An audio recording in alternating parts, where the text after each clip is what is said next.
ஜெபிப்போம். எங்கள் அன்பின் பரம தகப்பனே, துதிக்கிறோம், சோத்திரிக்கிறோம். உலகம் உண்டாவதற்கு முன்னதாகவே நீர் எங்கள் மேல் வைத்த அன்புக்கு நன்றி. அந்த அன்பினாலும் இந்த குமாரனை இயேசு எங்களுக்கு அந்த பூமியிலே இரட்சகராக தந்ததில் நபடினால நன்றி. இயேசு எங்களுக்காக தேவனுக்கு சமமாக இருப்பதை கொள்ளையாடின பொருளாக எண்ணாமல் தம்மை தாமே வெறுமையாக்கி அடிமையின் ரூபம் எடுத்து மனுஷ சாயலாக அது பூமியிலே காணப்பட்டு மாம்சம் இரத்தமும் உடையவராய் பிறந்தபடினால நன்றி. எங்களை உதவி செய்வதற்காகவே சோதிக்கப்படவும் பாடுபடவும் தம்மை கேளித்தபடினால நன்றி. கல்வாரில் எங்கள் பாவங்களையும் சாபங்களையும் ஏற்றுக்கொண்டு எங்களுக்காக ரத்தம் சிந்தி ஜீவனை கொடுத்து அதற்கு நன்றி. மரத்தை ஜெயித்து உயிர்த்திருந்து ஜீவனுள்ள நம்பிக்கை கொடுத்து விட்டபடினால நன்றி. அக்கிரமங்களினால் பாவங்களினால் மரித்து கிடந்த என்னையும் எங்களையும் கிறிஸ்துவுடனே கூட உயிர்ப்பித்து உன்னதங்கள் உட்கார செய்தபடினால நன்றி. இருளின் அதிகாரத்திலிருந்து எங்களை விடுதலையாக்கி முத அன்பின் குமார ராஜ்யத்துக்கு உட்படுத்தினபடினால நன்றி. அந்த காலத்தில் எங்களை ஆச்சரியமான ஒலிக்கு வரவழைத்தபடினால நன்றி. இந்த பொல்லாத உலகத்திலிருந்து எங்களை விடுதலை பண்ணி பரவ ராஜ்யத்தில் குடிமக்களாக ஆட்டுக்குட்டியான சில பேர் எழுதியிருக்கிறபடினால நன்றி. அப்பா, எங்களை திக்கற்றலாக விடாமல் தந்த துணையாளரான பரிசுத்த ஆவியானவராய் தேற்றவாளனுக்கு நன்றி. எழுதி கொடுத்த ஜீவனுள்ள வார்த்தைகளுக்கு நன்றி, வாக்குத்தத்தங்களுக்கு நன்றி. அதுமாதிரி உண்மையில் ஒரு போதுமானவருமாக இருக்கிறவரே, இந்த நாளிலும் நான் தியானிக்கிற வேத வசனங்களை எனக்கும் எங்கள் ஒவ்வொருவருக்கும் ஆசீர்வாதமாக்கி தந்தரல வேண்டும் என்று இயேசு கிறிஸ்து நாமத்தில் தாழ்மையோடு வேண்டி கேட்டுக்கொள்கிறோம் பரமபிதாவே, ஆமென்.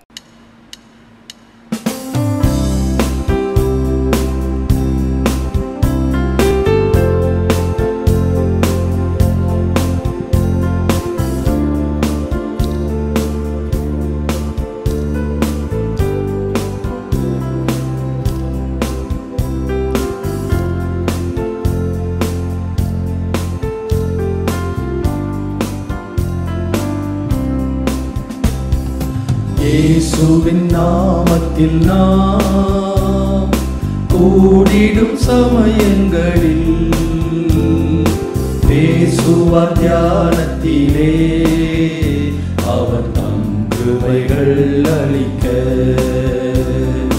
பேசுவார் தியானத்திலே அவர் தம் கிருபைகள் அளிக்க. மலைகள் விலகினாலும் மாபர்வதம் நிலை பெயர்ந்தும், மலைகள் விலகினாலும் மாபர்வதம் நிலை பெயர்ந்தும் என்றும் மாறாத அவர் கிருபைகள் தம் மக்களுக்கு ஆறுதலே. என்றும் மாறாத அவர் கிருபைகள் தம் மக்களுக்கு ஆறுதலே. இயேசுவின் நாமத்தில் நாம் கூடிடும் சமயங்களில் பேசுவார் தியானத்திலே அவர் தம் கிருபைகள் அளிக்க. பேசுவார் தியானத்திலே அவர் தம் கிருபைகள் அளிக்க. சீயோனில் அவர் நம்மையே சிறு மந்தையாய் சேர்த்திடுவார். சீயோனில் அவர் நம்மையே சிறு மந்தையாய் சேர்த்திடுவார். நித்திய ராஜ்யத்தை தந்திடுவார். சத்திய பாதையில் நடந்ததினார் நித்திய ராஜ்யத்தை தந்திடுவார். சத்திய பாதையில் நடந்ததினார். இயேசுவின் நாமத்தில் நாம் கூடிடும் சமயங்களில் பேசுவார் தியானத்திலே அவர் தம் கிருபைகள் அளிக்க. பேசுவார் தியானத்திலே அவர் தம் கிருபைகள் அளிக்க. கஷ்டங்கள் கவலைகளில் அன்பு கரம் நம்மை தாங்கிடுதே. கஷ்டங்கள் கவலைகளில் அன்பு கரம் நம்மை தாங்கிடுதே. நஷ்டங்கள் மாறிடுமே நாதன் இயேசுவின் நாமத்தினால். எல்லா நஷ்டங்கள் மாறிடுமே நாதன் இயேசுவின் நாமத்தினால். இயேசுவின் நாமத்தில் நாம் கூடிடும் தியானத்திலே அவன் தம் கிருபைகள் அளிக்க, பேசுவார் தியானத்திலே அவன் தம் கிருபைகள் அளிக்க.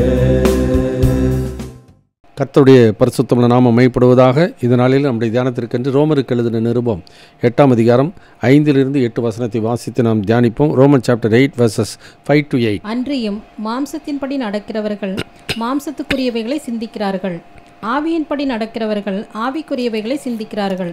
மாம்ச சிந்தை மரணம், ஆவியின் சிந்தையோ ஜீவனும் சமாதானமுமாம். எப்படி என்றால், மாம்ச சிந்தை தேவனுக்கு விரோதமான பகை. அது தேவனுடைய நியாயப்பிரமாணத்திற்கு கீழ்ப்படியாமலும் கீழ்ப்படியக்கூடாமலும் இருக்கிறது. மாம்சத்துக்குட்பட்டவர்கள் தேவனுக்கு பிரியமாயிருக்க மாட்டார்கள். கர்த்தருக்கு மகிமை உண்டாகட்டும். கான்ட்ராஸ்ட் கண்டிஷன்ஸ், முரண்பட்ட ஒரு நிலைகள். இந்த உலகத்திலே ஆவிக்குரிய ரீதியாக இருக்கிறவர்களும் சரி, உலகப்புறமான மக்களும் தங்களுடைய வாழ்க்கையிலே வெவ்வேறு பக்தியான மார்க்கத்தில் இருக்கிறவர்கள் இருக்கிறார்கள். அதே சமயத்தில் பாவ நிலைமையில் இருக்கிறதை எல்லா இடங்களிலும் எல்லா மதங்களிலும் பொதுவாக நாம் பார்க்கின்றோம். ஆவிக்குரிய ரீதியாகவும் அதே மாதிரி தான். ஆவிக்குரிய ரீதியான சபைகளில் இருக்கிற மக்களும் சரியான ஆவிக்குரிய வளர்ச்சி இல்லை என்றால், ஆண்டவருக்கு பிரியமான வாழ்க்கை இல்லை என்றால், ஆண்டவருடைய கிருபையை போக்கடித்து கொண்டார்கள் என்றால், அவருடைய நிலைமையானது இவ்விதமாக தான் தங்களுடைய பலவீனங்களிலே அவர்கள் தவறு செய்கிற சில காரியங்களை நாம் பார்க்கின்றோம்.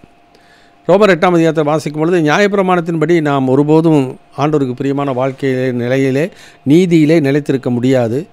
ஆவிக்குரிய ஒரு நடக்கை இருந்தால் தான், ஆவினால் நடத்தப்பட்டால் தான் தேவனுக்கு ஏற்ற ஒரு நிலை, தேவனுக்கு பிரியமான வாழ்க்கை நாம் வாழ முடியும் என்பதை இந்த பகுதியிலே நாம் பார்க்க முடியும். Contrast conditions. முதல் கதை வாசி 2 different லைஃப். 5ஆவது வசனத்தை வாசிக்கலாம். அன்றியும் மாம்சத்தின்படி நடக்கிறவர்கள் மாம்சத்துக்குரியவைகளை சிந்திக்கிறார்கள். சரி, 2 different லைஃப், 2 வேறுபட்ட ஒரு வாழ்க்கை. ஒன்று சென்சுவல், இன்னொன்று ஸ்பிரிச்சுவல். சென்சுவல் என்றால் புலன் சார்ந்த ஒரு வாழ்க்கை, இன்னொன்று ஸ்பிரிச்சுவல்னால் ஆவிக்குரிய ஒரு வாழ்க்கை. புலன் சார்ந்த வாழ்க்கை என்றால் மெய், வாய், கண், மூக்கு, செவி என்று சொல்கிற 5 புலன்களை அடுத்த, அதை சார்ந்த, அதனுடைய தூண்டுதல், அதனுடைய இழுப்பிலே தங்களை விட்டு கொடுக்கிற மக்கள், இவைகளெல்லாம் சென்சுவல், அது புலன் சார்ந்த ஒரு வாழ்க்கையாக இருக்கிறது. இப்போ ஆதாம் ஏவாளை குறித்து நாம் பார்க்கும் பொழுது, அவர்கள் ஆண்டவர் சொன்ன கட்டளை, நீங்கள் அந்த விளக்கப்பட்ட கனியை புசிக்கும் நாளில் சாகவே சாவீர்கள் என்று சொன்னால், பிசாசு அவர்கள் வார்த்தையினாலே வஞ்சித்தான். அவர்களுக்கு பின்னதாக ஏவாளுடைய பார்வை மாறி போயிற்று.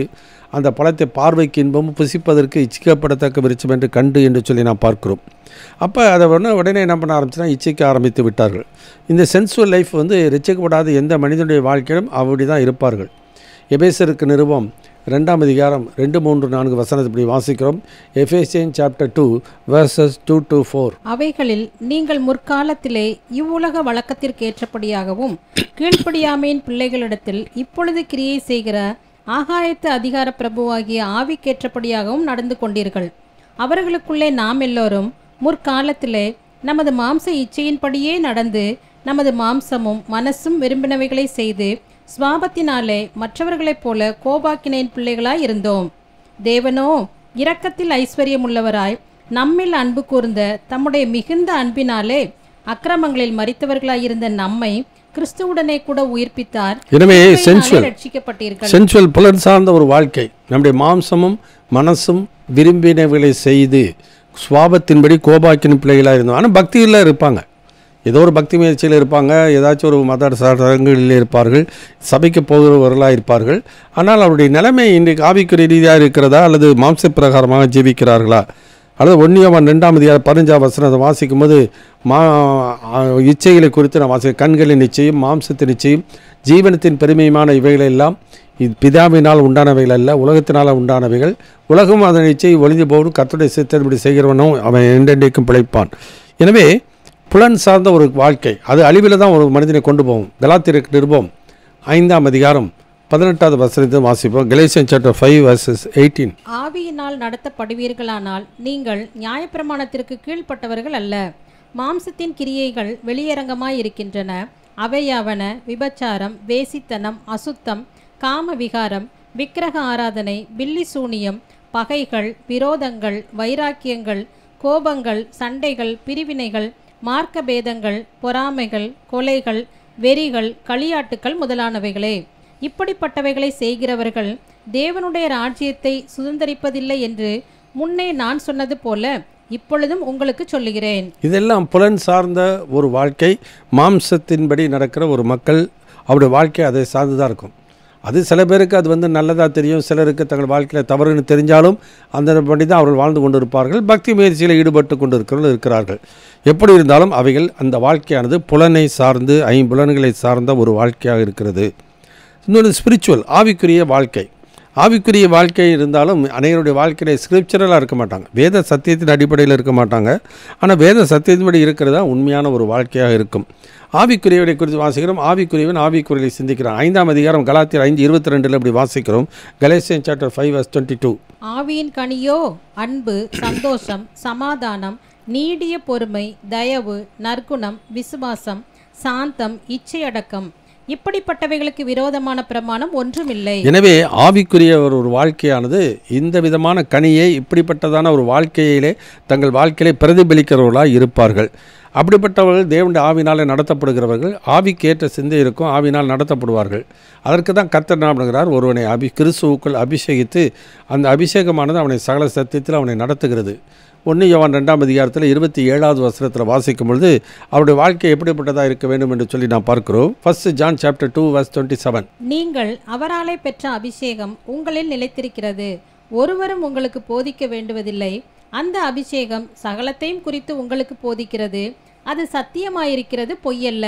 அது உங்களுக்கு போதித்தபடியே அவரில் நிலைத்திருப்பீர்களாக. எனவே இந்த காரியத்தில் வாசிக்கும் பொழுது மாம்சத்தின்படி நடக்கிறவர்கள், ஆவின்படி நடக்கிறவர்கள் சொல்லி 2 விதமான வித்தியாசமான, முரண்பட்ட, மாறுபாடான ஒரு வாழ்க்கை வாழ்கிற மக்களை நாம் பார்க்கின்றோம். இது சபைகளில் இருக்கிற மக்கள் இருக்கிறாங்க. உதாரணமாக ஆவிக்குரிய ரீதியான மக்களாக இருந்தாலும் இஸ்ரேல் ஜனங்கள், இவர்கள் தங்கள் வாயினால் என்னை துதித்து உதடுகளினால் என்னை கனப்படுகிறால் இறுதியமாக எனக்கு தூரமாக இருக்கிறது. அவர்கள் எனக்கு பயப்படுகிற பயம் மனுஷராலே போதிக்கப்பட்ட கற்பனை, அதாவது வெளியிலே வெள்ளடிக்கப்பட்ட கலரை என்று சொல்லி சைசரை சொல்லுகிறது போல அவருடைய வாழ்க்கை ஸ்பிரிச்சுவல் என்று சொல்லி ஆவிக்குரிய வெளிப்புறமாக காணப்பட்டால் உள்புறமாக உள்ளத்திலே அவர்கள் ஆண்டவருக்கு பிரியமில்லாத ஒரு வாழ்க்கை, மாம்சத்துக்கு அடுத்த காரியங்களை, அடுத்த எண்ணங்கள், இதெல்லாம் நிறைந்த மக்களாக தான் அவர்கள் காணப்படுகிறார்கள். ஆனால் இந்த விதமான 2 வகையை தான் பிரிக்க முடியும். 2 டிஃப்ரெண்ட் லைஃப், 2 வேறுபட்ட ஒரு வாழ்க்கை வாழ்கிற மக்கள். சரி, 2வது காரியம் வாசிக்கும்போது 6வது வசனம் வாசிக்கிறோம். Roman chapter 8:6. மாம்ச சிந்தை மரணம், ஆவியின் சிந்தையோ ஜீவனும் சமாதானமுமா. 2வது காரியம் வாசிக்க 2 டிஃப்ரெண்ட் மைண்ட், 2 வேறுபட்ட சிந்தையை குறித்து நான் வாசிக்கிறோம். அப்போ மாம்ச சிந்தை, மாம்சத்துக்கு ஏற்பட்ட சிந்தை, இட் லீட்ஸ் டு டெத், மரணத்துக்கு நேராக அதை கொண்டு போகும் ஒருவனை. 2வது ஆவிக்குரிய சிந்தை, இட் லீட்ஸ் டு லைஃப், வாழ்வுக்கு நேராக ஒருவனை கொண்டு போகும். So 2 different mind. அதாவது நம்முடைய எண்ணங்கள் எப்படிப்பட்டதாக இருக்கிறது. இப்போ நியாயப்பிரமாணத்தின்படி நாம் பார்க்கும்போது வாசிக்கலாம். ரோமருக்கு 2ஆம் அதிகாரத்தில் 14, 15, 16 வசனங்களை வாசிக்கலாம்.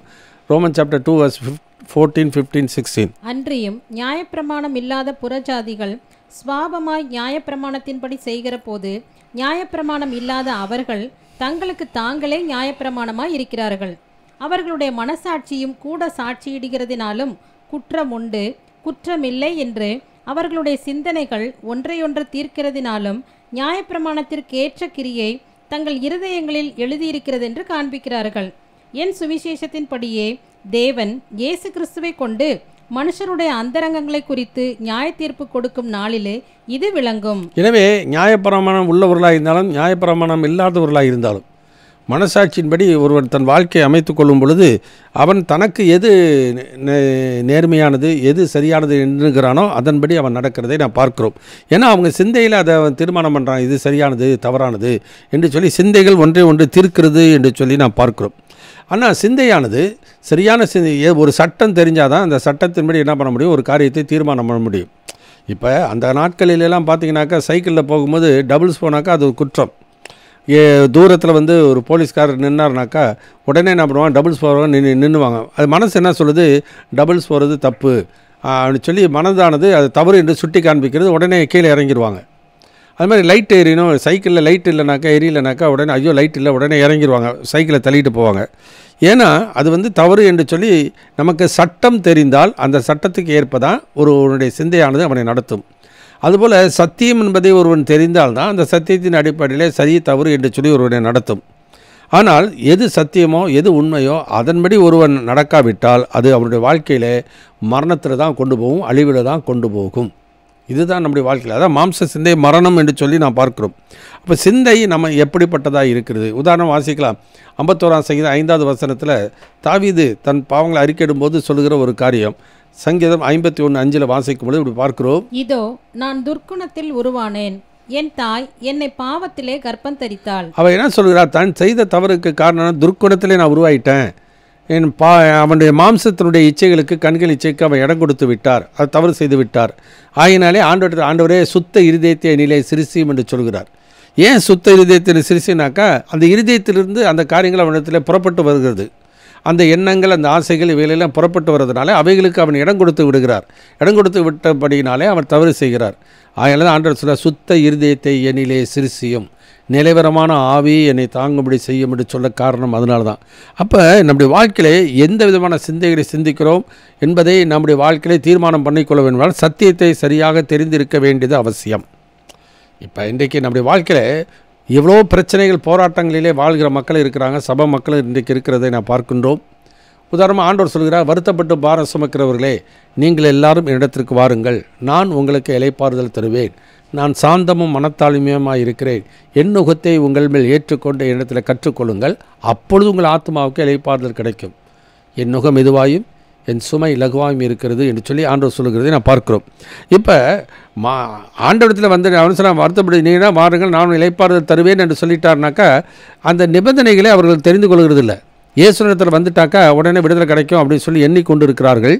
ஆனால் அதற்கு அப்புறம் ஆண்டவர் சொல்கிற நிபந்தனைகளை அவர்கள் என்ன பண்ணுகிறது இல்லை, கவனிக்கிறது இல்லை. அதனால் இவருடைய தீர்மானங்கள் எப்போதும் அது மாம்ச சிந்தையாக தான் இருக்கும், மெய்யான விடுதலை கிடைக்காது.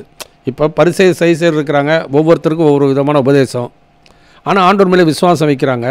ஆனால் அது விசுவாசம் வைத்தால் மட்டும் போதாது, அந்த உபதேசம் சரியான உபதேசத்தில் இருந்தால்தான் நம்முடைய வாழ்க்கையில் ஆண்டோடைய இரக்கம் கிருபை கிடைக்கும். அதனால தான் தம்மை விசுவாசித்த யூதர்களை நோக்கி, நீங்கள் என் உபதேசத்தில் நிலைத்திருந்தால் மெய்யாகவே என்னுடைய சீஷலாக இருப்பீர்கள், சத்தியத்தை அறிவீர்கள், சத்தியம் உங்களை விடுதலையாக்கும். இப்போ விடுதலையான ஒரு வாழ்க்கை வாழ வேண்டுமென்றால் சத்தியத்தை தெரிந்து கொள்ள வேண்டியது அவசியம். விசுவாசம் மட்டும் இருந்து பிரயோஜனம் இல்லை. அந்த விசுவாசம் மட்டும் இருந்துக்கிட்டு சத்தியத்தை அறியாமல் போகும்போது நிச்சயமான மெய்யான விடுதலை அவருடைய வாழ்க்கையில் கிடைக்காது. பொய்யான ஒரு விடுதலை தான் அவருடைய சிந்தையிலே, எனக்கு இவங்க ஜெபிச்சிட்டாங்க அதனால் விடுதலை கிடைச்சிச்சு, இந்த பரிகாரத்தை நான் செஞ்சுட்டேன் அதனால் விடுதலை கிடைச்சிச்சு, இந்த சடங்கு சம்பிரதாயங்களை செய்து விட்டால் விடுதலை கிடைக்கும்னு யாரோ சொன்னாங்க, அதை நம்பிக்கொண்டு போகிற மக்கள். இதுதான் மனிதனுடைய கற்பனைகளை உபதேசங்களாக போதித்து வீணாக எனக்கு ஆராதனை செய்கிறார்கள். அது நிச்சயமாய் மரணத்தில் தான் ஒருவரை கொண்டு போய் சேர்க்குமே ஒழிய ஒருபோதும் அவனுடைய வாழ்க்கையிலே வாழ்வுக்கு நேராக ஒருபோதும் நடத்தாது. ஏன்னா 1 கொரிந்தியர் புத்தகம் 7ஆம் அதிகாரம் 23வது வசனம் இப்படி வாசிக்கிறோம். 1 Corinthians chapter 7 verse 23, நீங்கள் கிரயத்திற்கு கொல்லப்பட்டீர்களே, மனிதனுக்கு அடிமைகள் ஆகாதிருங்கள் என்று சொல்லி வாசிக்கிறோம். எனவே மனிதனுடைய கற்பனைகளுக்கு ஒருவன் அடிமையாக போவானே என்றால் அவன் சிந்தைகள் எல்லாம் அந்த கற்பனையின் அடிப்படையில் தான் தீர்மானம் பண்ணும். அந்த சிந்தையானது அந்த கற்பனையின் அடிப்படையில் தான் ஒரு காரியத்தை தீர்மானம் பண்ணும். அந்த தீர்மானம் பண்ணுகிற ஒரு காரியமானது ஆண்டோடைய சத்தியத்துக்கு மாறாக இருக்குமானால் அதனுடைய முடிவு எப்போதும் அழிவிலே தான் கொண்டு போய்விடும்.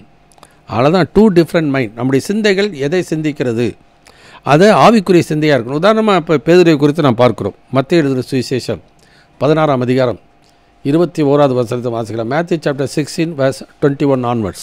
அது முதல் இயேசு தாம் எருசலேமுக்கு போய் மூப்பராலும் பிரதான ஆசாரியராலும் வேத பாரகராலும் பல பாடுகள் பட்டு கொலையுண்டு 3ஆம் நாளில் எழுந்திருக்க வேண்டும் என்பதை தம்முடைய சீஷர்களுக்கு சொல்லத் தொடங்கினார்.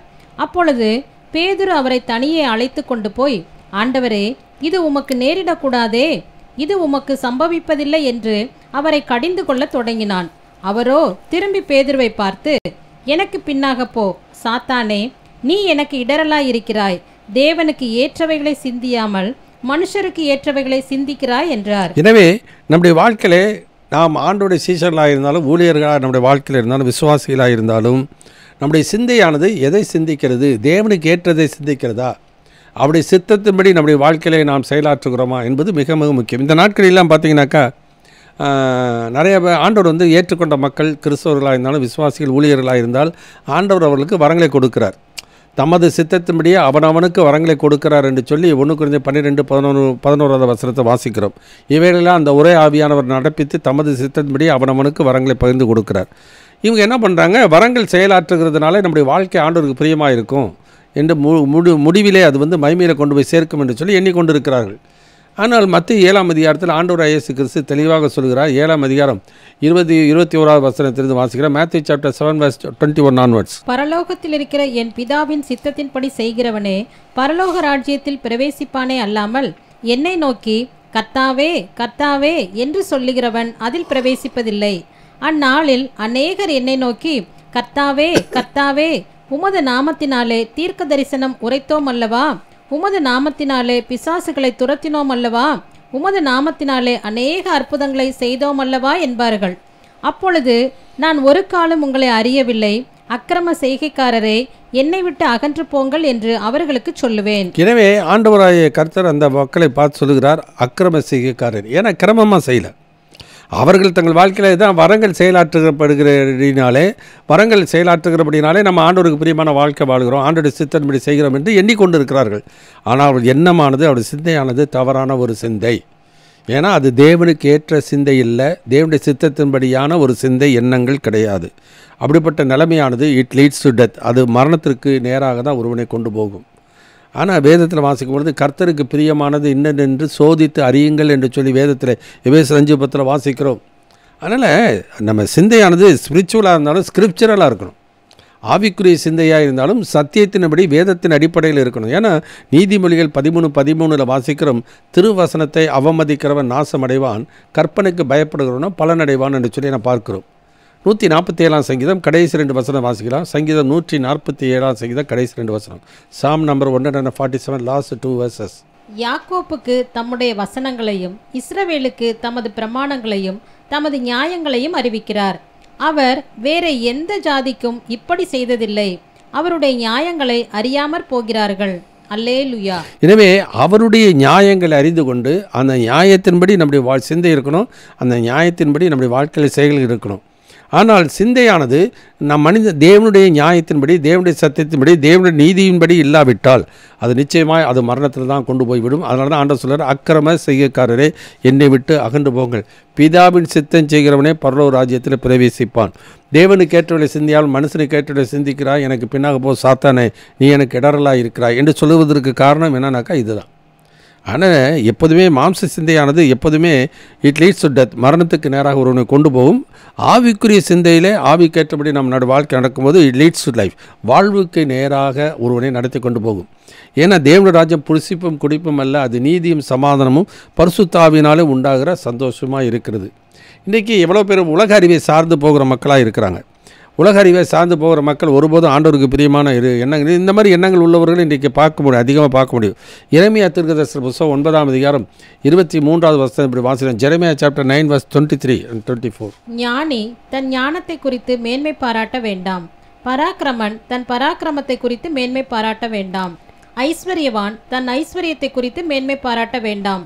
மேன்மை பாராட்டுகிறவன் பூமியிலே கிருபையையும் நியாயத்தையும் நீதியையும் செய்கிற கர்த்தர் நான் என்று என்னை அறிந்து உணர்ந்திருக்கிறத குறித்தே மேன்மை பாராட்ட கடவன் என்று கர்த்தர் சொல்லுகிறார். இப்போ அவங்க சிந்தை என்ன பண்ணுதுனாக்கா, தனக்கு நல்ல ஐஸ்வர்யம் இருக்குது, நம்முடைய வாழ்க்கையில் ஆண்டவர் நல்ல சுகபோகமாக நம்ம வச்சுருக்கிறாரு, நம்ம உலக ஆசீர்வாதத்தோடு இருக்கிறோம், ஆயினாலே நம்ம ஆண்டவர் வாழ்க்கையானது ஆண்டவருக்கு ஏற்புடையதாக இருக்கிறது என்று எண்ணிக்கொண்டு இருக்கிறார்கள். இதுதான் பிலிப்பு சபையில் இருந்த மக்களுடைய வாழ்க்கையில் ஆண்டவர் எழுதும்போது அந்த பவுல் எழுதுகிறார், அநேகர் வேறு விதமாய் நடக்கிறார்கள், அவர்கள் கிறிஸ்துவின் சிலுவைக்கு பகைஞர் என்று உங்களுக்கு அநேக தரம் சொன்னேன், இப்பொழுது கண்ணீரோடு கூட சொல்கிறேன், அவருடைய முடிவு அழிவு, அவர்கள் தேவன் வயிறு, அவர்கள் பூமிக்கு அடுத்தவைகளை சிந்திக்கிறார்கள். நமது குடியிருப்போ பரலோகத்தில் இருக்கிறது, அங்கேருந்து கர்த்தராக இருக்க இயேசு இரட்சகர் வரை எதிர்பார்த்து கொண்டு இருக்கிறோம்.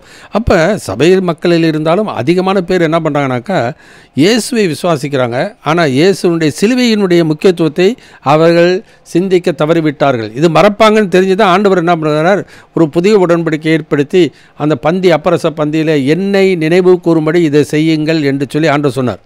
இஸ்ரேல் ஜனங்களுக்கு அது வருஷம் ஆண்டவர் அந்த பஸ்கா பண்டிகையிலே அந்த நினைவு கூறுதல், எகிப்தின் அடிமைத்தனத்திலிருந்து விடுதலை ஆக்கின அந்த காரியத்தை நினைவு கூறும்படி அந்த பண்டிகையை அவர் ஏற்படுத்தினார். ஏன்னா அவங்க என்ன பண்ணிட்டாங்க, அந்த இரட்சகரை அவர்கள் மறந்து விட்டார்கள், தங்கள் மகிமையை புள்ளை தின்கிற மாட்டினுடைய சாயலுக்கு ஒப்பாக மாற்றினார்கள். அதே விதமாக தான் இந்த கடைசி நாட்களிலே ஆண்டவர் நமக்கு வாக்கு பண்ணினது என்ன, இயேசு எதற்காக வந்தார், பாவிகளை ரட்சிக்க கிறிஸ்து இயேசு உலகத்திற்கு வந்தார் என்கிற வார்த்தை உண்மையும் எல்லா அங்கீகரிப்புக்கும் பாத்திரமாக இருக்கிறது. எனவே நம்மை நித்திய மகிமையில் கொண்டு போய் சேர்ப்பதற்காக, நித்திய விஜயை கொடுப்பதற்காக இயேசு கல்வாரியில் பாடுபட்டு மரித்தார். நாம் பாவத்துக்கு செத்து நீதிக்கு பிழைத்திருக்கும்படிக்கு அவர் தாமே தம்முடைய சரீரத்தில் நம்முடைய பாவங்களை சுமந்தார், அவருடைய தழும்புகளினாலே குணமானீர்கள் என்று சொல்லி இது என்ன பண்ணுறாங்க, மாம்ச சிந்தையில் அந்த கடைசி அந்த ஃப்ரேஸ், அந்த சொற்றொடை மரத்தில் எடுத்துக்கிறாங்க, அவருடைய தழும்புகளினால குணமானீர்கள். இது மரணத்துக்கு தான் கொண்டு போகும் ஒழிய ஆவிக்குரிய வாழ்க்கையில் விடுதலைக்கு கொண்டு போகாது. ஏன்னா சிலுவை மரணத்தை அவர்கள் எதற்கு கொண்டு வந்துட்டாங்கனாக்கா, சரீரப்பிரகாரமாக உலகப்பரமான காரியத்திற்காக மட்டுப்படுத்தி விட்டார்கள் சிலுவையை. அதெல்லாம் 1 Corinthians 1:18 வாசிக்கிறோம், சிலுவையை பற்றிய உபதேசம் கெட்டுப்போர்களுக்கு பைத்தியமாக இருக்கிறது, ரட்சிக்கப்படுகிற நமக்கோ அது தேவ பலனாக இருக்குதுன்னு சொல்லி. எனவே நம்முடைய சிந்தைகள் எப்படிப்பட்ட சிந்தை? ஆவிக்குரிய சிந்தையா, மாம்சத்துக்குரிய சிந்தையா? ஆவிக்குரிய சிந்தையாக இருந்தால் அது நிச்சயமாக வாழ்வுக்கு நேராக போகும். மாம்ச சிந்தையாக இருந்தால் மரணத்துக்கு நேராக கொண்டு போகும். நம்முடைய எண்ணங்கள் சரியாக இருக்க வேண்டிய அவசியம். பிலிப்பியர் 2:5 பவுல் சொல்கிறார், கிறிஸ்து இயேசுவில் இருந்த சிந்தையே உங்களிலும் இருக்க கடவுது என்று சொல்லி நாம் பார்க்கின்றோம். எனவே 2 டிஃப்ரெண்ட் மைண்ட், 2 வேறுபட்ட சிந்தைகள் ஒரு மனிதனுடைய வாழ்க்கையிலே. நாம் சிந்திக்கிற சிந்தனைகள் ஆவிக்குரியதாக இருக்கிறதா, அது வேத வசனத்தின்படி இருக்கிறதா, வேத வசனத்தில் இருந்தாலும் அது தேவனுடைய சித்தத்தின்படி இருக்கிறதா, தேவனுக்கு ஏற்புடையதாக இருக்கிறதா என்பதை சிந்தித்து பார்த்து அந்த சிந்தையின் அடிப்படையிலே நம்முடைய வாழ்க்கை அமைக்க வேண்டியது அவசியம். எனவே 2வது காரியம் 2 டிஃப்ரெண்ட் மைண்ட், 2 வேறுபட்ட சிந்தனைகள். 3வது காரியம் 8ஆம் அதிகாரம் 7வது வசனத்தை வாசிக்கலாம். 8th chapter 8, Romans chapter 8 verse 7. எப்படி என்றால் மாம்ச சிந்தை தேவனுக்கு விரோதமான பகை, அது தேவனுடைய நியாயப்பிரமாணத்துக்கு கீழ்ப்படியாமலும் கீழ்ப்படிய கூடாமலும் இருக்கிறது. 3வது காரியம் வாசிக்க 2 டிஃப்ரெண்ட் ரிலேஷன்ஷிப், 2 வேறுபட்ட உறவு முறைகளை குறித்து நாம் பார்க்கின்றோம். அதாவது ஒன்று வாசிக்கும் போது தேவனுக்கு விரோதமான பகை, இன்னொன்று தேவனுக்கு பிரியமான, தேவனோடு இசைந்து போகிற ஒரு வாழ்க்கையாக இருக்க வேண்டியது அவசியம். அந்த வசனத்தில் தான் 7வது வசனத்தில் வாசிக்கும்போது பார்க்கின்றோம், எப்படி என்றால் மாம்ச சிந்தை தேவனுக்கு விரோதமான பகை, அது தேவனுடைய நியாயப்பிரமாணத்திற்கு கீழ்ப்படியாமலும் கீழ்ப்படியக்கூடாமலும் இருக்கிறது என்று சொல்லி நான் பார்க்கிறோம். அப்படிப்பட்ட மாம்ச சிந்தை it is hostile to God, but we should lead a harmonious life with God. ஆண்டவரோடு கூட ஒரு இசைவான ஒரு வாழ்க்கை இருக்க வேண்டியது அவசியம். நம்முடைய இந்த மாதிரி மாம்ச சிந்தை கொள்ளுவோமானால் அது தேவனுக்கு விரோதமான பகையாக இருக்கிறது. அதுதான் பிலிப்பியர் சபையில் சொல்லும்பொழுது அவர்கள் கிறிஸ்துவின் சிலுவைக்கு பகைஞர். கிறிஸ்துவுக்கு பகைஞர் என்று நேரடியாக தெரியாது. ஏன்னா கிறிஸ்துவை வச்சு தான் என்ன பண்ணுறாங்க, அற்புதங்கள், அடையாளங்கள், ஆசீர்வாதங்கள் இதையெல்லாம் போதிக்கிறார்கள், இதையெல்லாம் அவர் நம்புகிறார்கள், செய்கிறார்கள். ஆனால் அவருடைய வாழ்க்கையை அது தேவனுடைய சிந்தைக்கு, இயேசுனுடைய சிந்தைக்கு மாறானதாக ஒரு காரியம். பவுல் அதனால தான் சொல்கிறார், கொலோசியர் 3ஆம் அதிகாரத்தில் முதல் 3 வசனத்தில் இப்படி வாசிக்கிறோம். கொலோசியர் chapter 3 first 3 verses. நீங்கள் கிறிஸ்துவுடன் கூட எழுந்ததுண்டானால் கிறிஸ்து தேவனுடைய வலது பாரிசத்தில் வீற்றிருக்கும் இடத்திலுள்ள மேலானவைகளை தேடுங்கள், பூமியில் உள்ளவைகளை அல்ல, மேலானவைகளையே நாடுங்கள். ஏனென்றால் நீங்கள் மரித்தீர்கள், உங்கள் ஜீவன் கிறிஸ்துவுடனே தேவனுக்குள் மறைந்திருக்கிறது. நம்முடைய ஜீவனாகிய கிறிஸ்து வெளிப்படும் போது நீங்களும் அவரோடே கூட மகிமையிலே வெளிப்படுவீர்கள். எனவே 2 டிஃப்ரெண்ட் ரிலேஷன்ஷிப், 2 வேறுபட்ட உறவு முறை. இந்த உலகத்தில் நாம் இருந்தாலும் நாம் இந்த உலகத்தான் அல்ல, நாம் பரலோகத்துக்குரியவர்கள். நாம் பரலோகத்துக்குரியவர்கள் என்ப எண்ணங்கள் எப்போதும் நம்முடைய வாழ்க்கையில் இருக்கணும். உலகத்துக்கு ஒத்த வேஷம் தரிக்கக்கூடாது. அதில் ரோமர் 12:1 வாசிக்கிறோம், இப்படி இருக்க சகோதரரே, நீங்கள் உங்கள் சரீரங்களை பரிசுத்தமும் தேவனுக்கு பிரியமான ஜீவ பலியாக ஒப்பு கொடுக்க வேண்டும் என்று தேவனுடைய இரக்கங்களை முன்னிட்டு உங்களை வேண்டிக் கொள்கிறேன். இதுவே நீங்கள் செய்யத்தக்க புத்தி உள்ள ஒரு ஆராதனை. நீங்கள் பிரபஞ்ச ஒத்த வேஷம் தெரியாமல் தேவனுடைய நன்மையும் பிரியமும் பரிபூர்ணமான சித்தம் என்னதென்று பகுத்து அறியத்தக்கதாக உங்கள் மனம் புதிதாகிறதுனாலே மறுரூபமாகுங்கள். அப்போ உலகத்துக்கு சிநேகிதான் இருக்கிறவங்க தேவனுக்கு பயங்கனாக இருக்கிறார். இன்றைக்கி சபைகளில் இன்றைக்கி பார்த்தீங்கன்னாக்கா உலக பிராரண காரியத்திற்காக, ஆசீர்வாதத்துக்காக இன்றைக்கி ஊழியம் செய்கிற மக்களும் இருக்கிறாங்க. அது ஆண்டவர் அந்த மாதிரி காரியங்களை ஆசீர்வதிப்பார்னு சொல்லி போதித்து அதற்காகவே நம்புகிற மக்களையும் பார்க்கிறோம். 1 Corinthians 15:19 வாசிக்கும்போது, இம்மைக்காக மாத்திரம் கிறிஸ்து இயேசுவின் மேலே நம்பிக்கையுள்ளவர்களாக இருந்தால் மற்ற எல்லாரும் காட்டிலும் பரிதபிக்கப்படத்தக்கவர்களாக இருப்போம். யாக்கோப்பு எழுதின நிருபம் 4ஆம் அதிகாரம் 3-4 வசனத்தின்படி வாசிக்கிறோம். Book of James chapter 4 verses 3 and 4. நீங்கள் விண்ணப்பம் பண்ணியும் உங்கள் இச்சைகளை நிறைவேற்றும்படி செலவழிக்க வேண்டுமென்று தகாத விதமாய் விண்ணப்பம் பண்ணுகிறபடியினால் பெற்றுக்கொள்ளாமல் இருக்கிறீர்கள். விபச்சாரரே, விபச்சாரிகளே, உலக சிநேகம் தேவனுக்கு விரோதமான பகை என்று அறியீர்களா? ஆகையால் உலகத்துக்கு சிநேகிதனாய் இருக்க விரும்புகிறவன் தேவனுக்கு பகைஞனாகிறான். அதனால தான் அந்த வசனத்தில் வாசிக்கும் பொழுது இதை வாசிக்கிறோம், மாம்ச சிந்தை தேவனுக்கு விரோதமான பகை. எனவே அப்படிப்பட்ட எண்ணங்கள் வரதே தேவனுக்கு விரோதமான பகை. ஆனால் அதை என்ன பண்ணுறாங்க, சில ஊழியர்கள் எல்லாம் என்ன பண்ணுறாங்க, அதை ஆசீர்வாதமாக காண்பிக்கிறாங்க. இந்த ஆசீர்வாதமாக நற்செய்தியை போல் காண்பிக்கிறதுனால இவர்களும் என்ன பண்ணுறாங்க, ஆண்டவரை பற்றி தானே சொல்கிறாங்க, ஆசீர்வாதத்தை பற்றி தானே சொல்கிறாங்க, அதனால் அது நினைக்கிறது ஆசைப்படுறது தப்பு கிடையாது என்று சொல்லி தவறான ஒரு வழியிலே நடத்தப்படுகிறதை நான் பார்க்கிறோம். இதுதான் பிசாசு செய்த காரியம். நீ உங்கள் கண்கள், அவர் சொன்ன நீங்கள் சாவது இல்லை என்று சொன்னார், நற்செய்தி தான். கண்கள் திறக்கப்படும் என்பது கேட்குறதுக்கு நற்செய்தி தான். நீங்கள் தேவருக்கு போல் ஆவீர்கள் என்று சொன்னது கேட்குறப்ப நற்செய்தி தான். ஆனால் அது தேவனுடைய சத்தியத்துக்கு மாறானது, தேவனுடைய கற்பனைக்கு மாறானது, விரோதமானது, பகையான ஒரு காரியம். அதனால் இயேசு சொல்கிறார், என்னோடு இராதவன் எனக்கு விரோதியாக இருக்கிறான், என்னோடு சேர்க்காதவன் சிதறடிக்கிறான் என்று சொல்லி. எனவே நம்முடைய சிந்தைகள் எப்படிப்பட்டதாக இருக்கிறது, எதை நாம் விரும்புகிறோம், எதை வாசிக்கிறோம், அப்போ என் வாழ்க்கை எதற்கு ஏற்ப நடக்கிறோம் என்பதை தான் ஆண்டுக்கு ஏற்புடையபடி நம்முடைய வாழ்க்கை இருக்கிறதா என்பதை சிந்தித்துக் கொள்ளுதல் அவசிய. உறவுகளிலே அவர் 1 யோவான் 1:7 வாசிக்கும் போது, அவர் ஒளியில் இருக்கிறது போல நாமும் ஒளியிலே நடந்தால் ஒருவரோடு ஒருவர் ஐக்கப்பட்டிருப்போம், அவருடைய குமாரனா இயேசுவின் ரத்தம் சகல பாவங்களை நீக்கி நம்மை சுத்திகரிக்கும். இப்போ மனிதனுடைய கற்பனைகளின்படி நாம் வாழ்ந்தாலும் நம்முடைய வாழ்க்கை அது ஆண்டவருக்கு பிரியமாக இருக்கும் என்று ஒருபோதும் நினைவிடவே கூடாது. இஸ்ரவேல் ஜனங்கள் செய்த தவறு அதுதான். ஏசாயா தீர்க்கதரிசன புத்தகம் 29 13-14 இப்படி வாசிக்கிறோம். Isaiah chapter 29 verses 13 and 14. இந்த ஜனங்கள் தங்கள் வாயினால் என்னிடத்தில் சேர்ந்து தங்கள் உதடுகளினால் என்னை கனம் பண்ணுகிறார்கள், அவர்கள் இருதயமோ எனக்கு தூரமாய் விலகி இருக்கிறது, அவர்கள் எனக்கு பயப்படுகிற பயம் மனுஷராலே போதிக்கப்பட்ட கற்பனையா இருக்கிறது. எனவே பயப்படுறாங்க கர்த்தருக்கு, ஆனால் மனுஷனால் போதிக்கப்பட்ட கற்பனையின் அடிப்படையில் பயப்படுறாங்க ஒழிய தேவனுக்கு உண்மையான ஒரு பயம் இல்லை. ஏன்னா கர்த்தருக்கு பயப்படுதலே ஞானத்தின் ஆரம்பம். எனவே நம்முடைய வாழ்க்கை, நம்முடைய சிந்தைகள், நம்முடைய ஆசைகள், நம்முடைய செயல்பாடுகள் இவைகளெல்லாம் தேவனுக்கு பிரியமான ஒரு வாழ்க்கையாக இருக்கிறதா அல்லது தேவனுடைய சித்தத்துக்கு இருக்கா, தேவனுடைய சத்தியத்தின்படி இருக்கிறதா என்பதை நினைத்து கொள்ள வேண்டியது அவசியம். இது ஆண்டவராக இயேசு கிறிஸ்து யோவான் 8 இந்த பரிசேயர் சைசர் இவர்களோடு கூட அவர் ஆண்டவர் சம்பாஷிக்கும் பொழுது இந்த காரியத்தை நன்றாக தெளிவாக அவர்கள் சொல்வதை பார்க்கிறோம். ஏன்னாக்கா 8 4 வாசிக்கிறோம். John chapter 8 verse 44, 45, 46. நீங்கள் உங்கள் பிதாவாகிய பிசாசானவனால் உண்டானவர்கள், உங்கள் பிதாவினுடைய இச்சைகளின்படி செய்ய மனதாயிருக்கிறீர்கள். அவன் ஆதி முதற்கொண்டு மனுஷ கொலைபாதகனாய் இருக்கிறான், சத்தியம் அவனிடத்தில் இல்லாதபடியால் அவன் சத்தியத்திலே நிலைநிற்கவில்லை. அவன் பொய்யனும் பொய்யுக்கு பிதாவுமாய் இருக்கிறபடியால் அவன் பொய் பேசும்போது தன் சொந்தத்தில் எடுத்து பேசுகிறான்.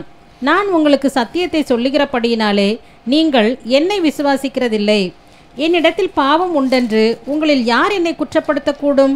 நான் சத்தியத்தை சொல்லியிருக்க நீங்கள் ஏன் என்னை விசுவாசிக்கிறதில்லை? எனவே அவர் சத்தியத்தை சொல்லி இருந்தாலும் ஆண்டவரை விசுவாசிக்கிறதில்லை.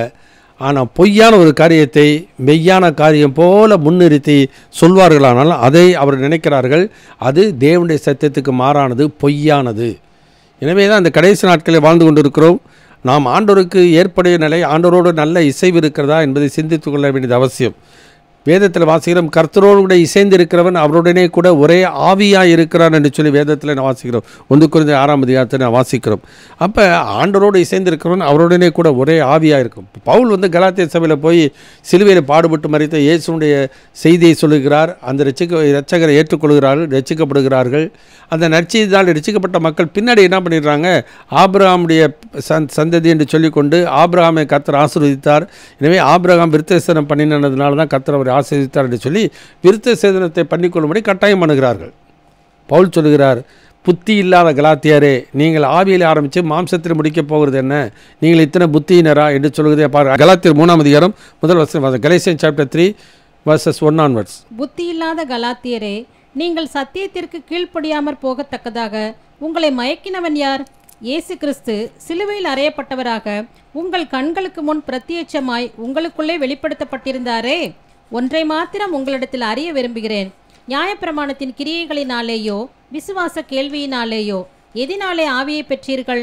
ஆவியிலே ஆரம்பம் பண்ணின நீங்கள் இப்பொழுது மாம்சத்தினாலே முடிவு பெறப் போகிறீர்களோ? நீங்கள் இத்தனை புத்தியினரா என்று சொல்லி அவர்களை சொல்லுகிறத பார்க்கின்றோம்.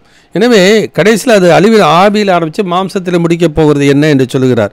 எனவே ஏன்னாக்கா அவர்கள் சத்தியத்தை விசுவாசியாமல் அவர்கள் சடங்குகளின் மேலே நம்பிக்கை வைத்து போக ஆரம்பிக்கிறார்கள்.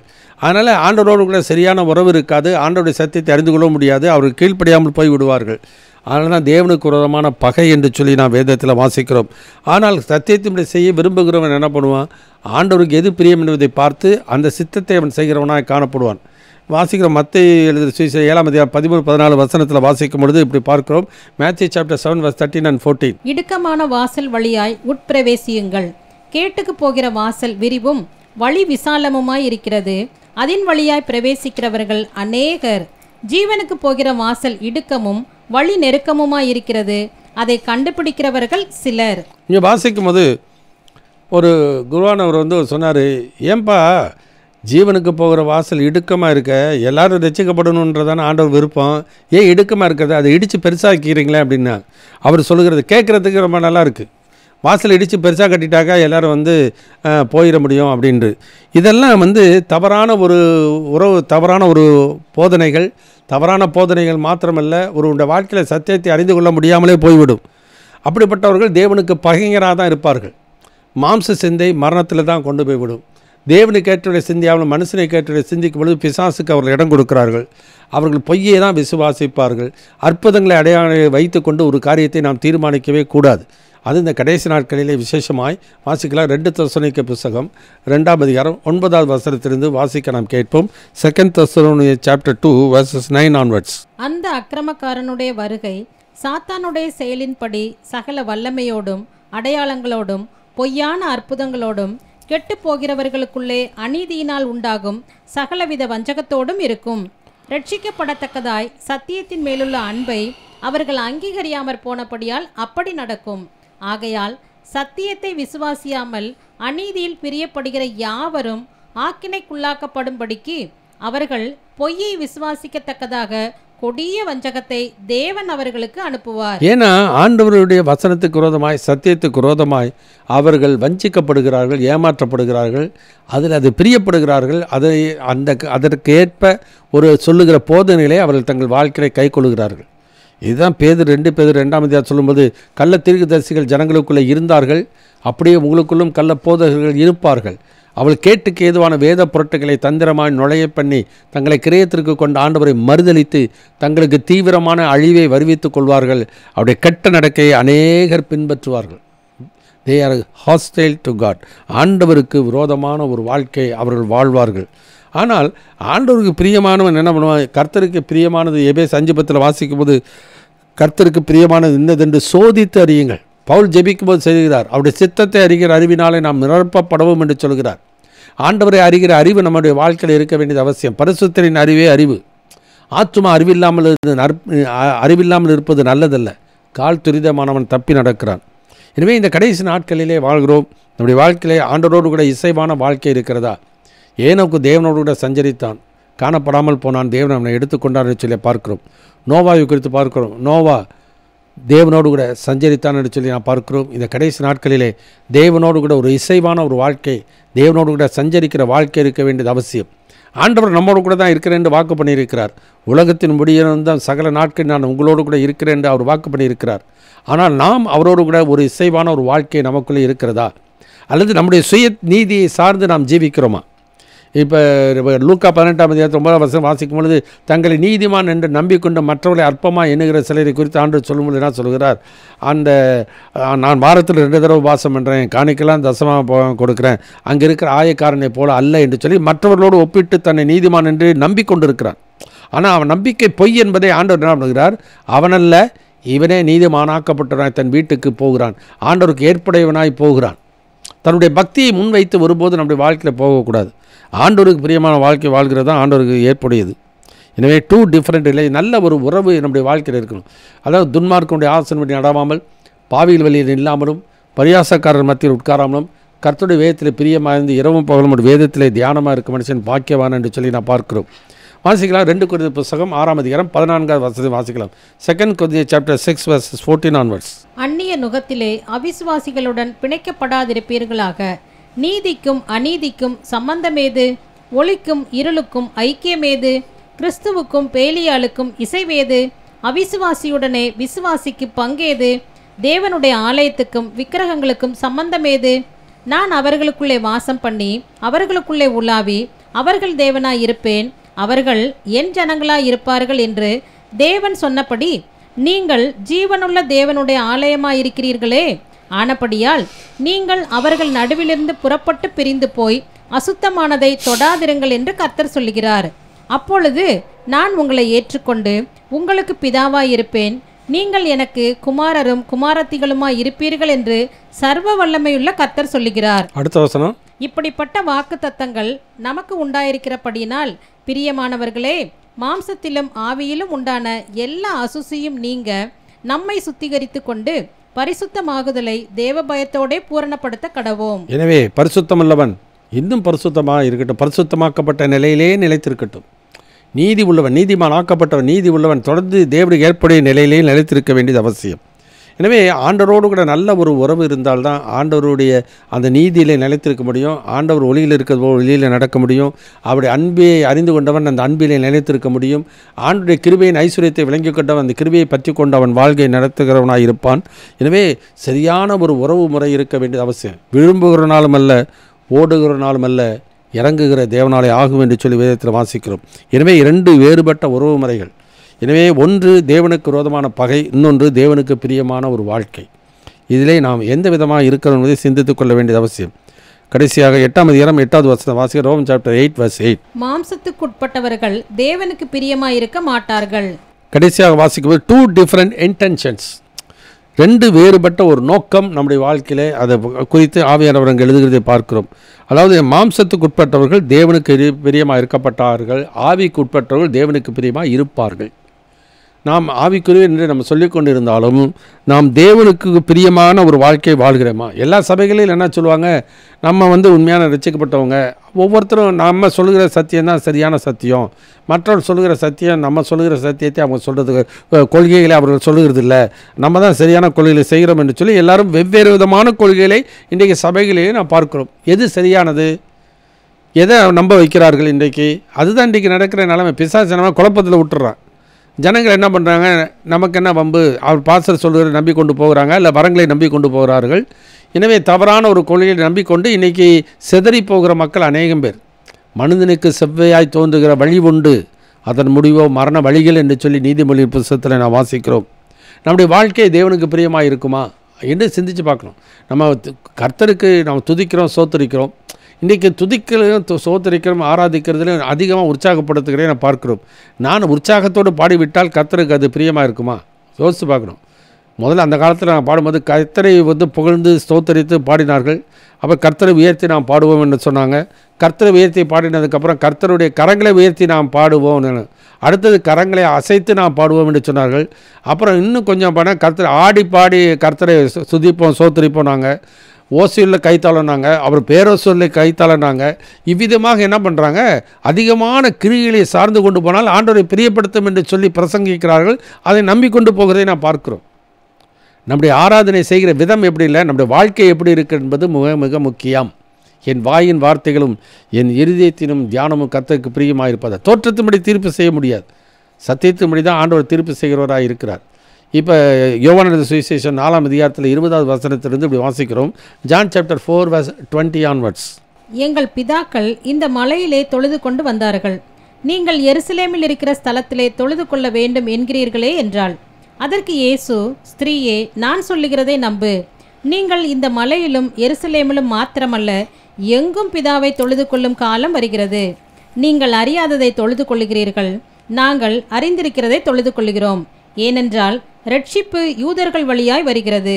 உண்மையாய் தொழுது கொள்ளுகிறவர்கள் பிதாவை ஆவியோடும் உண்மையோடும் தொழுது கொள்ளும் காலம் வரும், அது இப்பொழுதே வந்திருக்கிறது.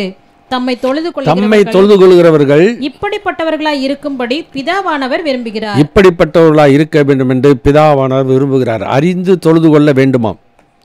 எனவே அதுதான் ஆண்டவர் பிரியப்பட. அறிந்து தொழுது கொள்ளுதல் என்ன? வேதத்தை குறித்து அறியல, வாழ்க்கையிலே ஆண்டவரை அறிந்து கொள்ளுதல் அவசியம். அதாவது ஒன்றான மெய்தேவனாய் உம்மையும் நீர் அனுப்பினவராய் இயேசுவையும் அறிவதே நித்திய ஜீவன். இந்த வேதத்தில் ஏசாயா 1:3 வாசிக்கிறோம், மாடு தன் எஜமானனையும் கழுதை தன் ஆண்டவனையும் முன்னனையும் அறியும், என் ஜனமோ அறியாமலும் உணராமலும் இருக்கிறார்கள். இப்போ இஸ்ரவேல் ஜனங்களை குறித்து நான் பார்க்கும்பொழுது பழைய ஏற்பாட்டில் எவ்வளவோ பக்தி முயற்சிகளை நாடி போனாங்க. நீங்கள் மிகுதியாக ஜெபம் பண்ணினாலும் நான் உங்களுக்கு கேளேன். அவங்க என்ன நினச்சிட்டாங்க, அதிகமாக ஜெபிச்சாக்க ஆண்டவரை ரொம்ப பிரியப்படுத்தும், அதிகமாக உபவாசம் இருந்தால் ஆண்டவரை பிரியப்படுத்தும், உபவாசம் செய்கிறது நல்லது, ஜெபிக்கிறது கட்டாயம், ஜெபிக்க வேண்டும், வேதத்தை வாசிக்க வேண்டும், ஆண்டவர் ஊழியம் செய்ய வேண்டும், இதெல்லாம் நம்முடைய வாழ்க்கையில் நமக்கு உள்ள பக்தி முயற்சிகள். ஆனால் நாம் செய்கிற பக்தி முயற்சிகள் ஆண்டவருடைய வசனத்தின்படி சித்தத்தின்படி இருக்கிறதா என்பது தான் முக்கியம். அதனால் கர்த்தர்படி சித்தத்தின்படி செய்கிறவனே தேவனுடைய ராஜ்யத்திலே பிரவேசிக்கிறவனாக இருப்பான். எனவே வரங்கள் செயல்பட்டாலும் ஆண்டவருக்கு விருப்பமானதை செய்யாவிட்டால் ஒருபோதும் தேவனுடைய ராஜ்யத்துக்குள்ளே அவன் பிரவேசிக்க மாட்டான். சரி, ஒருவன் என்ன பண்ணான், 2 காலம் வசம், 2 different intention, one pleases self, another one pleases God. ஒருவன் தன் சுயத்தை அவன் பிரியப்படுத்துகிறவனாக இருக்கிறான், இன்னொருவன் தேவனை பிரியப்படுத்துகிறவனாக இருக்கிறான். இயேசு என்ன சொன்னார், ஆண்டவரே என் மனதின்படி அல்ல உம்முடைய சித்தத்தின்படி ஆக கடவுது. அப்போ ஒவ்வொரு நாளும் நம்முடைய வாழ்க்கையில் நாம் செய்கிற எந்த ஒரு காரியமாக இருந்தாலும் எனக்கு பிரியமானதல்ல, தேவனுக்கு பிரியமானதாக இருக்க வேண்டும். அதனால் எனக்கு சிலுவை வருமே, நிந்தை வருமே, அவமானம் வருமே, அதை நம்முடைய வாழ்க்கையில் யோசிக்கக்கூடாது. லூக்கா எழுதுகிற சுவிசேஷம் 9ஆம் அதிகாரம் 23வது வசனம் இப்படி வாசிக்க. Look chapter 9:23. பின்பு அவர் எல்லாரையும் நோக்கி, ஒருவன் என் பின்னே வர விரும்பினால் அவன் தன்னை தான் வெறுத்து தன் சிலுவையை அனுதினமும் எடுத்துக்கொண்டு என்னை பின்பற்ற கடவன். தன் ஜீவனை ரட்சிக்க விரும்புகிறவன் அதை இழந்து போவான், என் நிமித்தமாக தன் ஜீவனை இழந்து போகிறவன் அதை ரட்சித்துக் கொள்ளுவான். எனவே நாம் யாரை பிரியப்படுத்த பார்க்கிறோம்? நாம் இன்னும் மனுஷனை பிரியப்படுத்துகிறோம். இந்த பவுல் தான் சொல்கிறேன், நான் மனுஷனையா தேவனையா, யாரை நாடி போதிக்கிறேன், யாரை பிரியப்படுத்த பார்க்கிறேன், நான் இன்னும் மனுஷனை பிரியப்படுத்துகிறவனா இருந்தால் நான் தேவனுடைய ஊழியன் அல்ல என்று சொல்கிறார் கலாத்திய நிருபத்தில். எனவே தேவனுக்கு பிரியமான வாழ்க்கை வாழ வேண்டியது அவசியம். அது தேவனுக்கு சித்தமானதை செய்யணும். அப்போ தேவனுக்கு ஏற்றவரை சிந்தித்தால் தான் தேவனுடைய சத்தியத்தை நாம் அறிந்து கொள்ள முடியும். ஏன்னா ஒரு சத்தியத்தை அறிந்து கொள்வதற்கு ஆண்டவர் நம்முடைய மனக்கண்களை திறக்க வேண்டும். யோவான் 8:41 வாசிக்கிறோம், என் வசனத்தை நீங்கள் ஏன் அறியாமல் இருக்கிறீர்கள், என் உபதேசத்தை கேட்க மனதில்லை. இப்போ ஆண்டோட உபதேசத்தை கேட்க மனசு இல்லாமல் அந்தந்த சபைகளில் சொல்லுகிற உபதேசத்திலே பிரியப்பட்டு அதையே விரும்பி கொண்டு போவோமானால் ஒருபோது நாம் சத்தியத்தை அறிந்து கொள்ளவே முடியாது, அப்படி சித்தத்தை அறிந்து கொள்ளவே முடியாது, ஒருபோது ஆண்டோருக்கு பிரியமான வாழ்க்கை வாழ முடியாது. ஆனால் எண்ணில் அதிகமாக தாயாவது தந்தையாவது மனைவியாவது பிள்ளையாவது வீட்டையாவது நிலத்தையாவது நேசிக்கிறவன் எனக்கு சிஷியனாக இருக்க மாட்டான். எனவே 2 different intentions. நம்முடைய நோக்கம் என்ன? அந்த நோக்கத்தின்படி நாம் செயலாற்ற வேண்டியது அவசியம். ஊழியமா? பவுல் சொல்லுகிறார், பிலிப்பியர் 3ஆம் அதிகாரம் 12வது வசனம் வாசிக்கும். Philippian chapter 3 verses 12-16. நான் அடைந்தாயிற்று அல்லது முற்றும் தேறினவனானேன் என்று எண்ணாமல் கிறிஸ்து இயேசுவினால் நான் எதற்காக பிடிக்கப்பட்டேனோ அதை நான் பிடித்து கொள்ளும்படி ஆசையாய் தொடர்கிறேன். சகோதரரே, அதை பிடித்து கொண்டேன் என்று நான் எண்ணுகிறதில்லை. ஒன்று செய்கிறேன், பின்னானவைகளை மறந்து முன்னானவைகளை நாடி கிறிஸ்து இயேசுக்குள் தேவன் அழைத்த பரம அழைப்பின் பந்தய பொருளுக்காக லக்கை நோக்கி தொடருகிறேன். ஆகையால் நம்மில் தேறினவர்கள் யாவரும் இந்த சிந்தையாய் இருக்க கடவோம். எந்த காரியத்திலாவது நீங்கள் வேறே சிந்தையாய் இருந்தால் அதையும் தேவன் உங்களுக்கு வெளிப்படுத்துவார். ஆகிலும் நாம் எது வரையில் தேறி இருக்கிறோமோ அது முதல் ஒரே ஒழுங்காய் நடந்து கொண்டு ஒரே சிந்தையாய் இருப்போமாக. எனவே நம்முடைய வாழ்க்கையிலே நாம் எந்த விருப்பத்தினுடைய எந்த எண்ணங்களிலே நாம் செயலாற்றுகிறோம், ஊழியம் செய்கிறதா இருந்தாலும் சரி, கர்த்தர் அது சொல்கிறார், நான் எதற்காக பிடிக்கப்பட்டேனோ அதை பிடித்து கொள்ளும்படி ஆசையாய் நான் தொடர்கிறேன். கர்த்தர் எனக்கு எதற்காக பிடித்து கொண்டார் என்று நாம் நினைக்கிறோமா? அதை நினைக்கிறது இல்லை. அதை விட்டுவிட்டு நம்முடைய வாழ்க்கை நம்ம அவங்க விருப்பத்தின்படி போக தான் விரும்புகிறார்கள். அப்படிப்பட்ட மனிதன் ஒருபோதும் தேவனை பிரியப்படுத்த முடியவே முடியாது. அது மாத்திரமல்ல, தங்களுடைய பாரம்பரியத்தின் மேலே நம்பிக்கை வைத்த மனிதன் ஒருபோதும் தேவனை பிரியப்படுத்தவே முடியாது. ஒரு சபையினுடைய கொள்கையை நம்பி கொண்டு போகிறவன் சபையின் தலைவர்களை பிரியப்படுத்த தான் முயற்சிப்பான ஒழிய தேவனை பிரியப்படுத்துறவனாக இருக்க மாட்டான். இதெல்லாம் இந்த நாட்களில் வாழ்ந்து கொண்டு இருக்கிறோம். நாம் யாரை பிரியப்படுத்த பார்க்கிறோம்? மனுஷனையா தேவனையா? எனவே உலகத்தையா அல்லது சொந்த கர்த்தருடைய சித்தத்தையா அறிந்து நாம் செய்கிறோமா? எனவே 2 different intentions. நம்முடைய நோக்கம் என்ன, குறிக்கோள் என்ன? நம்மை நித்திய மகிமை கலைத்திருக்கிறார். நித்திய ஜீவன் அளிப்பேன் என்பதே அவர் நமக்கு பண்ணின வாக்குத்தத்தம்.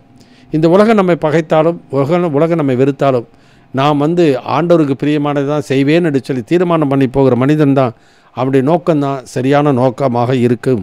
எனவே இன்றைக்கு இந்த நாட்களிலே இயேசுவை ஏற்றுக்கொண்டு விசுவாசிக்கிற நம்முடைய வாழ்க்கையிலே மெய்யான ஒரு விடுதலையும் மெய்யான ஒரு வாழ்க்கையை நாம் வாழ வேண்டுமென்றால் கர்த்தருடைய வேதத்தின்படியும் அவருடைய சத்திய ஆவியானுடைய நடத்துதலின்படியும் நாம் இருக்க வேண்டியது மிக மிக அவசியம். அவ்விதமாக இராமல் வேறு விதமாக நாம் சிந்திப்போமானால் அதையும் தேவன் நம்முடைய வாழ்க்கையிலே அதை வெளிப்படுத்துவார். ஜெபிப்போம். எங்கள் அன்பின் பரம தகப்பனே, துதிக்கிறோம், சோத்திருக்கிறோம். இந்த நாளிலே நான் தியானித்த வேத பகுதிகளுக்காக நன்றி செலுத்துகிறோம். எங்கள் வாழ்க்கையில் முரண்பட்ட ஒரு எண்ணங்களும், முரண்பட்ட ஒரு ஆசைகளும், முரண்பட்ட ஒரு வாழ்க்கையும் எங்களிலே இராமல் தேவனை பிரியப்படுத்துகிற வாழ்க்கையாக இருக்கும்படி ஆண்டவரை எங்களை ஆட்கொண்டு எங்களை வழிநடத்தும். விட்டு விலகாத இதயத்தை எங்களுக்கு தாங்க. இயேசுவின் நாமத்தில் வேண்டி கேட்டுக்கொள்கிறோம் பரமபிதாவே, ஆமென். என் ஆத்துமாவே கர்த்தரை ஸ்தோத்திரி, என் முழு உள்ளமே என் பரிசுத்தமுள்ள நாமத்தை ஸ்தோத்திரி. என் ஆத்துமாவே கர்த்தரை ஸ்தோத்திரி, அவர் செய்த சகல உபகாரங்களை மறவாதே, ஆமென்.